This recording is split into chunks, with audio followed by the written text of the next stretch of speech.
একটি কবিতা। আতাউদ্দিন লস্কর। একটি কবিতার জন্যই বাঁচব আমি, শুধু, হ্যাঁ, শুধু একটি কবিতার জন্য। সে তো শুধু কবিতা নয়, সে তো একটি জীবন, একটি ছন্দ, একটি গন্ধ। মৌ মৌ সুবাস ছড়ায় সে কবিতা। তুমি কি এমন কবিতার খোঁজ দিতে পারো? জানো এ কবিতা কোথায় থাকে? কোন পাঠকের হৃদয়ে, নাকি ফেরদৌসে? আমি ওখানেই যাব কবিতা আনতে, কারণ আমি তো শুধু কবিতাকে ভালোবাসি। কবিতা যে চলার গতি, আমার গলার মতি।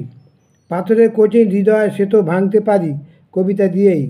বিবেকহীনের বিবেক জাগাতে পারি সে তো কবিতা দিয়েই। বিপ্লব আনতে পারি সে তো কবিতা দিয়েই। ঘুণে ধরা সমাজকে গড়তে পারি সে তো কবিতা দিয়েই। তবে কেন কবিতাকে ভালোবাসবো না? কৃষ্ণচূড়ার লাল রং সে তো কবিতা দিয়েই বর্ণনা করে থাকি। তাই আমি একটি কবিতার জন্য বাঁচব, শুধু একটি কবিতার জন্য। আসসালামু আলাইকুম।